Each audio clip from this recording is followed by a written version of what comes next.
Salve, queridos irmãos e irmãs que nos acompanham em nossas redes sociais. Nós damos início hoje a uma série de catequeses sobre o Espírito Santo, a terceira pessoa da Santíssima Trindade, preparando o nosso coração, a nossa mente para celebrarmos a solenidade de Pentecostes que se aproxima. Durante esses 10 dias, esses 9 dias preparatórios e o 10º dia, que é o dia da solenidade de Pentecostes, nós iremos meditar cada dia sobre um tema a respeito da doutrina sobre o Espírito Santo, a terceira pessoa da Trindade. Esse tratado na teologia é chamado de pneumatologia. É um estudo a respeito do pneuma. Pneuma é um dos nomes do Espírito Santo nas Sagradas Escrituras. O Antigo Testamento chama o Espírito Santo de Ruá. Ruá Yahvé. É um dos nomes que nós podemos identificar já no Antigo Testamento para chegarmos até o Espírito Santo de Deus. Ruá Yahvé significa o Espírito de Javé, o Espírito de Deus. A tradução grega substitui Ruá por pneuma, de onde vem pneumatologia, né? E depois a tradução latina substitui a palavra pneuma por espíritos. A palavra hebraica ruá indica sopro, hálito, respiração. Tem a ver com uma experiência de vida. O Raniero Cantalamessa, no seu livro de meditações a respeito do Veni Creator, observa que o termo ruá também tinha a ver com o espaço atmosférico onde se situava o ser humano entre os céus e a Terra na cosmologia antiga. Isso também é um indicativo de que já na Antiga Aliança, especialmente os cristãos na Nova e Eterna Aliança, fizeram a experiência do Ruá, do Espírito de Deus, como um ambiente vital, como um espaço onde a vida é possível. Tanto que na doutrina ou na profissão de fé a respeito do Espírito Santo, nós o chamamos de Senhor que dá a vida, Dominum et vivificantem. Ele é o vivificador, ele é o que possui a capacidade, a potência de conferir vida, porque é o hálito, o sopro de Deus. Nós nos recordamos de quando, numa das narrativas a respeito da criação do ser humano, Deus soprou sobre a forma, ou a matéria, aliás, da argila, do barro, soprou o seu hálito, o seu espírito, e insuflou as narinas do homem, possibilitando assim, então, que aquela matéria se tornasse um ser vivente, que é a definição bíblica a respeito do ser humano. A antropologia bíblica no Antigo Testamento define o ser humano como ser vivente. Hoje, especialmente, nesses minutos de meditação a respeito do Espírito Santo, nós propomos como primeiro tema o esquecimento do Espírito Santo. Se você for ler manuais de pneumatologia, livros de teologia a respeito do Espírito Santo, sobretudo os textos publicados nos primeiros anos, nas primeiras décadas após o Concílio Vaticano II, que ocorreu na década de 60, você vai observar que um dos primeiros tópicos da obra, quaisquer obras que sejam, sobre o Espírito Santo nesse período, vocês vão observar que aparecerá o tópico, já em primeiro lugar, sobre o esquecimento do Espírito Santo. De fato, durante muitos e muitos séculos, a pessoa do Espírito Santo foi, de alguma maneira, negligenciada na teologia ocidental.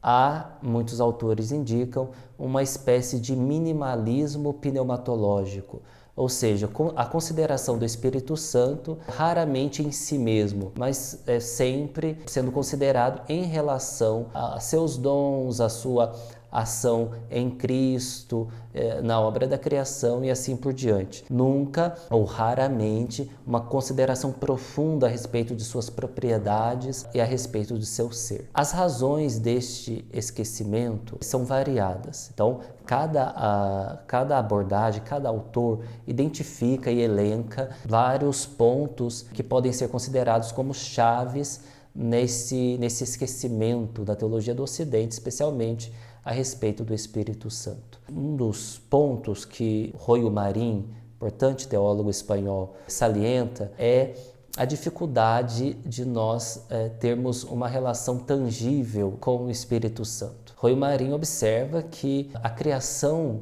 do Pai é muito perceptível a nós. Todos nós podemos olhar a obra da criação, que Deus Pai criou e assim por diante. O Filho, nosso Senhor Jesus Cristo, é a imagem do Deus invisível, como dizia São Paulo na carta aos Colossenses. Então, relacionarmos-nos pessoalmente com Cristo é muito mais fácil porque há esse elemento de tangibilidade, a gente consegue perceber a ação de Cristo, o rosto de Cristo e assim por diante. Agora, com relação ao Espírito Santo, que é abordado nas Sagradas Escrituras através de comparações como línguas de fogo, pomba, sopro, vento e assim por diante, isso é muito mais, digamos assim, menos tangível para nós do que as expressões pelas quais conhecemos o Pai e o Filho. Esta é uma das razões que o Rui Marinho identifica como causadora da dificuldade de estabelecermos relação pessoal com o Espírito Santo de Deus, a terceira pessoa da Santíssima Trindade. A segunda razão, segundo o Rui Marinho, é a ausência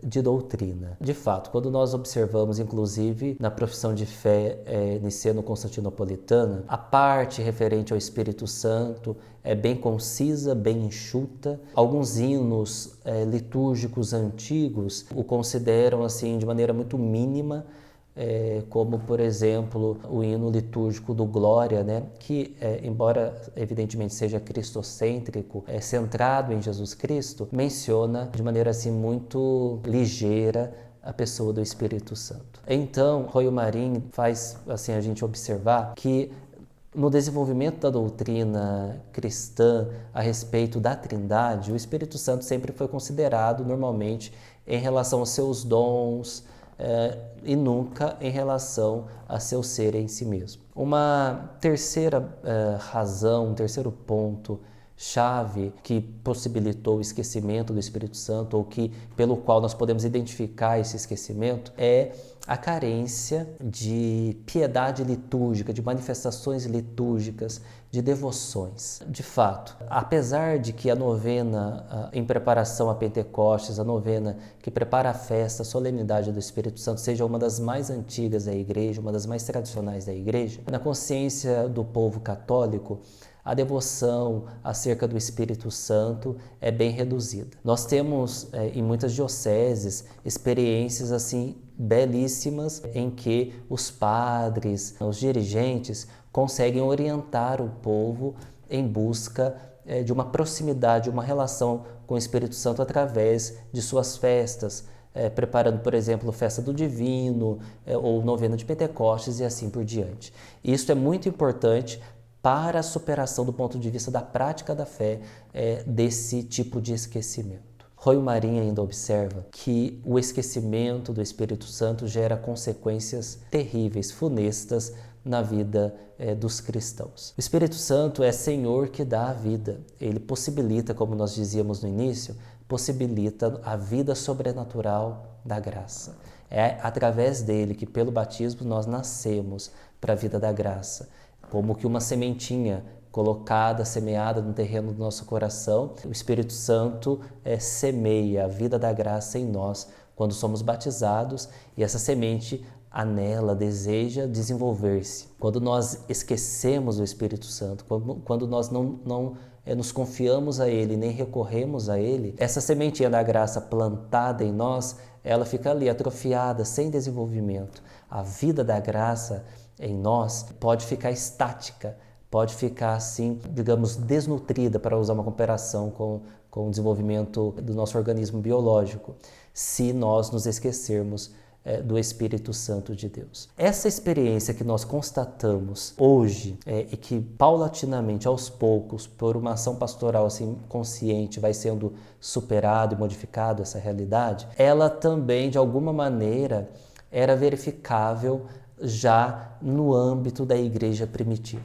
Há autores que identificam o Espírito Santo com um Deus desconhecido que Paulo prega aos atenienses no capítulo 17 dos Atos dos Apóstolos. Você certamente lembra dessa passagem, fazer a leitura de um trecho desse discurso de São Paulo para você observar como que São Paulo anuncia o Deus desconhecido que os gregos adoravam sem um conhecimento adequado. Capítulo 17 do discurso de Paulo no Areópago, 17 dos Atos dos Apóstolos, de São Paulo. Cidadãos atenienses, vejo que sob todos os aspectos sois os mais religiosos dos homens, pois percorrendo a vossa cidade e observando os vossos monumentos sagrados, encontrei até um altar com a inscrição: ao Deus desconhecido. Ora bem, o que adorais sem conhecer, isto venho eu anunciar-vos. São Paulo anuncia então aos atenienses um Deus que eles adoravam de maneira desconhecida ainda, sem um conhecimento real e profundo.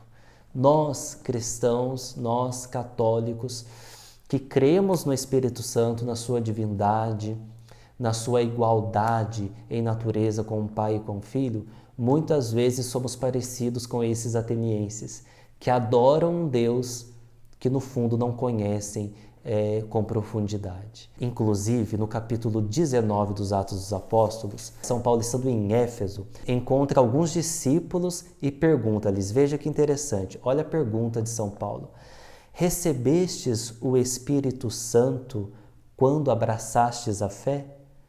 Eles responderam: mas nem ouvimos dizer que haja um Espírito Santo.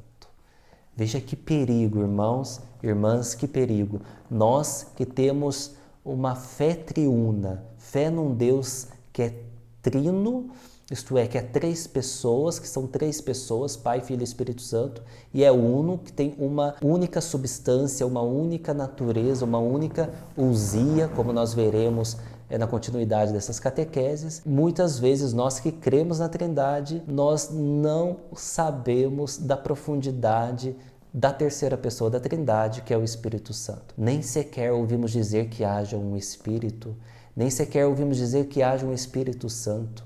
Nós precisamos fazer um sério exame de consciência a respeito do nosso modo de relacionar com o Espírito Santo de Deus, do espaço que damos a Ele em nossas vidas. Que estas catequeses que iniciamos hoje ajudem você a compreender que o Espírito Santo é o possibilitador da vida da graça em nós, que sem o Espírito Santo nós não podemos nada. Ele é a destra de Deus, Ele é a força de Deus, Ele é a potência de Deus que nos sustenta no ser. Deus abençoe você e até amanhã.